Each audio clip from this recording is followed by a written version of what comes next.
The movie begins with a pregnant lady being carried to a hospital. Meanwhile, the weather becomes brutal outside. Inside the hospital, a doctor approaches Greg informing him that they couldn't save his wife Anna, but they managed to save his baby. The doctor adds that his baby might have some abnormalities, explaining that his baby has no pigmentation. It's called albinism. The doctor leads him to the ward and shows him his abnormal baby. Greg sees his son and becomes speechless for a while. Greg breaks down in tears, declaring that this is not his son. That's not my son. Years later, a car pulls over outside a house and a lady named Jessie Caldwell steps out. She approaches Sheriff Doe and goes inside the house with him to meet a man who is not fond of meeting people and prefers to live in the dark. Sheriff Doe tells Jessie that an old man passed away the previous night here and his grandson even didn't inform them. Instead, they were informed by the neighbors. So he asks Jessie to go down to the cellar and persuade the man to come upstairs. Therefore, Jessie opens the cellar door and descends into it. Upon arriving, she calls out to the man but doesn't hear from him. She assures the man, saying that he doesn't need to be afraid of her. Then the man calmly says that he is not afraid. Jessie and Doe approach him and ask his name. The man says that his name is Powder and informs them that his grandfather was getting coffee and fell over there, which resulted in his death upstairs. Jessie tells Powder that she wants to see him and extends her hand forward. Powder holds her hand and comes out of the darkness. Sheriff Doe and Jessie are taken aback after seeing Powder, as they have never seen anyone like him ever before. Sheriff Doe asks Powder his real name. Powder says his real name is Jeremy Reed. Jessie asks Jeremy why he didn't inform the police about his grandfather's death. To this, Jeremy says that his father had asked him not to because the people would come and take him away after finding him strange. Jeremy tells Jessie that he is sensitive to the sunlight, so he does most of his work in the basement. Jessie asks him why he never used contact lenses that could help him. Jeremy explains that the contact lenses were too expensive and that his grandfather couldn't afford them. Jessie finds a number of books in Jeremy's room and selects one of them from the shelf and inquires if Jeremy has read it. Jeremy nods and encourages Jessie to choose any page for him to discuss. Jessie opens the book to page 216 and asks Jeremy what is written there. To her astonishment, Jeremy explains it all in detail, line by line, despite never having been to school. Jeremy wears sunglasses and comes out of the cellar carrying his briefcase. As Jeremy moves towards Jessie's car, other police cars begin to act up. He gets into Jessie's car and leaves. Detective Doe and Deputy Harley are surprised when they see electrical rods on Jeremy's roof. Deputy Harley firmly tells Doe that Jeremy is not an ordinary person and he must have electrocuted his grandfather. Sitting in Jessie's car, Jeremy sees the city for the first time. Jessie takes him to her school. As Jeremy gets out of the car, all the boys playing outside look at him in amazement. Later, like other boys, Jeremy is eating in the canteen and attracting attention. A group of arrogant and mischievous boys comes up to him, attempting to tease him by asking why he looks like a vampire from outer space. Initially, Jeremy tries to block them out entirely, but they persist with more hurtful remarks. Zane tells him to balance a spoon on his nose since he is the newcomer. Mitch then demonstrates how it should be done by putting a spoon on his own nose. Instead of balancing the spoon on his nose, Jeremy places it on the table, causing everyone's spoons and forks to stick together, leaving the crowd stunned and fearful. On top of that, Jeremy makes a spoon perform a dance on the table, further astonishing the boys and girls nearby. Sheriff Doe returns home, only to find his wife lying bedridden, fragile, and barely holding on. Dr. Roth examines Jeremy and concludes that he is not down with any sickness. Rather, he is a very healthy young man. Jessie pleads with him to attend school in town at Wheaton High one day next week. Jeremy agrees. The next day, Jeremy arrives at school, while other students give him a weird look as if they have seen an alien from outer space. Teacher Donald Ripley is giving a lecture on molecules, energy, and electricity when he spots Jeremy in the class.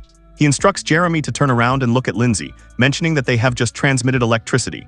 Later, Donald brings out the Jacob's ladder, explaining to the students that it was designed to demonstrate how electricity flows. He turns it on and the electricity starts to move through it, unaware that Jeremy feels unsettled by the atmosphere inside the glass. Soon, the Jacob's ladder begins to behave strangely. In the next instant, Jeremy is hit by the light, lifting him off the ground and surprising everyone in the classroom. In a desperate act, Mr. Donald destroys the Jacob's ladder just in time to save Jeremy. He approaches him to find him unconscious on the floor, and when he touches him, he feels goosebumps.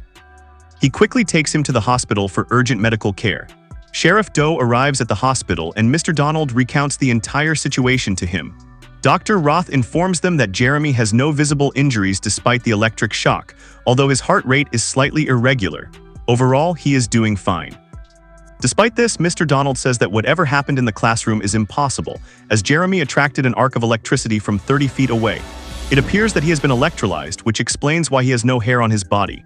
Shortly afterward, a nurse approaches the doctor and informs him that Jeremy has escaped from the hospital.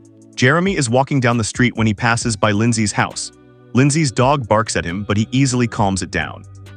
Lindsey walks up to the fence and tells Jeremy that she cannot believe her eyes. Jeremy says that his grandmother used to tell him that he has an electric personality. Jeremy asks her if she can help him with directions to the interstate. Lindsey tells him to follow the train tracks and he will get there. As Jeremy follows the tracks, he runs into Sheriff Doe and Deputy Barley, who block his path. Jeremy tells Sheriff Doe that he is fine and does not want to go back to the hospital. Doe warns him to accept his help or they will have a problem. Not wanting to escalate the situation, Jeremy gets into his car and leaves. Jeremy returns to school, where Jessie introduces him to a panel of doctors who want to conduct an IQ test after the surprising results of his medical report. Dr. Aaron tells Jeremy that he has been informed that reading and his grandparents are the only ways he has experienced the world. He asks why Jeremy never watched television or listened to the radio to learn. Jeremy replies that he could never watch television.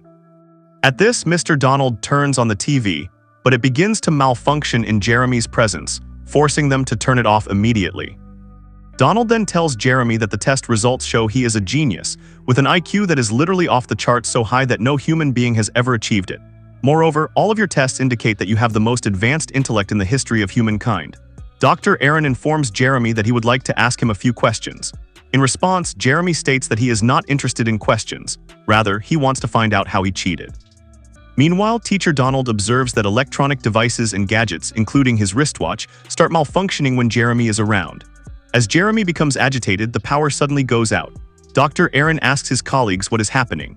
In response, Jeremy says that he is not like other people but something very different, and then walks away after realizing that the doctors and school staff are not allowing him to go home. While the other students are having fun at night, Jeremy sits alone in the distance. Sheriff Doug comes over to keep him company. At the same time, a thunderstorm rages in the sky. Jeremy says that whenever a thunderstorm rolls in, he can feel it inside him, and when lightning strikes, he feels it wanting to come to him. He further explains that his grandmother used to tell him that the firelight was God, but he never believed it, as that very God took his mother while he was still in her womb. Doug asks him if his grandparents told him this. Jeremy says that they didn't, but he remembers it, leaving Doug shocked. The next day, while roaming in the woods, Jeremy spots a lizard on the ground. He touches the ground, and the very next moment, a number of lizards rush to him as if they had a deep connection with him. He picks one of them and begins to play with it. Just then, Jeremy calls out to Mitch and John, who were peeking at him from behind the trees. John and Mitch were astonished to know how Jeremy knew they were there. John is still angry with Jeremy about how he made him a laughingstock in the canteen. He pulls the gun at him while Mitch asks Jeremy to go away. Mitch tries to stop John, but he doesn't listen. Just then they hear a gunshot echoing through the forest. John and Mitch rush in and Jeremy follows them, only to find that Deputy Harley shot down a deer just for their pleasure. Jeremy is deeply moved by the plight of the deer. Deputy Harley warns Jeremy that he must not tell anyone about it or he will have to face the consequences.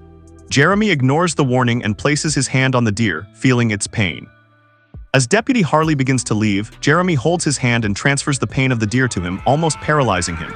John pulls the gun at Jeremy again, asking him to let go of Harley. Jeremy breaks down in tears while the others see him in fear. Sheriff Doug is informed about the incident by the other boys.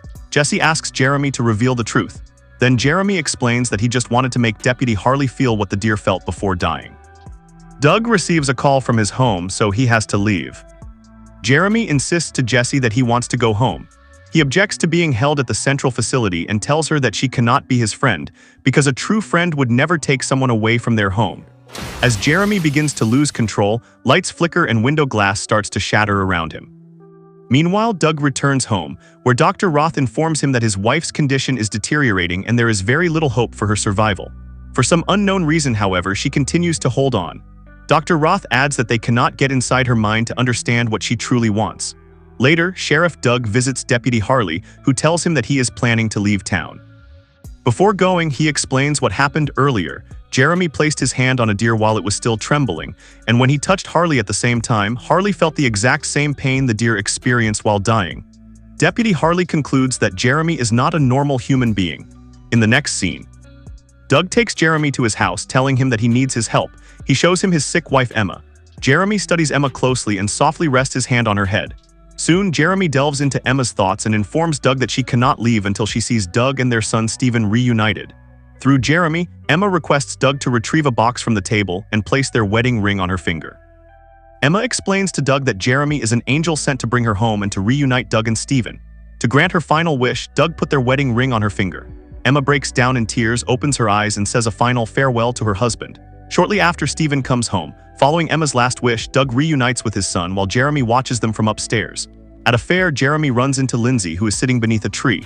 They begin chatting and soon hit it off. Jeremy touches her hand, letting her know how he feels from inside. Lindsey feels that Jeremy is nervous while talking to her, and he feels so alone inside. She comes to know that Jeremy's father hurt him a long time ago, making him feel he was ugly. Jeremy asks Lindsey if she thinks he's ugly. Lindsey shakes her head and says that he's the most handsome man she has ever met, saying that she kisses him. Meanwhile, Lindsey's father happens to arrive there and sees this. He directly goes at him. Jessie sees this and rushes to save Jeremy. She orders Mr. Kellaway to leave Jeremy at once. Kellaway leaves him but warns Jessie to keep Jeremy away from his daughter. Jeremy is sick of all this and decides to leave the school. On his way back home, Jeremy hears some students playing inside the school building. He enters the building only to find John and his friends playing basketball together. Soon John and his friends corner him. Jeremy tries to escape, but John forcefully takes his hat and begins to trouble him. Jeremy tries to recover his head, but John holds his hand. Meanwhile, Jeremy reads John's mind and tells John that his stepfather used to hurt him when he was 12 years old. This leaves John taken aback. Outside, a thunderstorm rages in the sky. John and his friends drag Jeremy into the open air. Mitch attempts to intervene, but John yells over him. The cruel John strips Jeremy completely, turning him into a target of ridicule among his friends. Then he shoves him into a puddle. At the same time, lightning strikes across the sky. Not long after, an electric wave knocks everyone back, quickly followed by a burst of rain. Everyone gets back up except John, who remains lying unconscious on the ground. Mitch checks on him, only to discover that he is dead. Jeremy approaches John and miraculously revives him. Afterward, kind-hearted Mitch helps Jeremy escape from the school. Moments later, Jeremy returns home and descends into the basement where he spent most of his life. Upon learning that Jeremy has escaped, Jessie drives to his house and rushes inside. She heads down to the basement and finds Jeremy sitting sadly as all of his books have been taken away. Jessie tries to ease his pain, telling him that she knows a beautiful place where he can live happily. With the help of teacher Donald, she manages to convince him to come out of the basement. Just then, Sheriff Doug and Deputy Harley arrive there and block their way. Jessie says that she is doing the right thing. Doug takes Deputy Harley aside and asks him to hit the road. Meanwhile, it starts raining. Jeremy darts into the field while everyone runs after him. Soon he is struck by lightning, and then he turns into electricity and vanishes into the sky as if he were a child of lightning who had been on Earth for a time.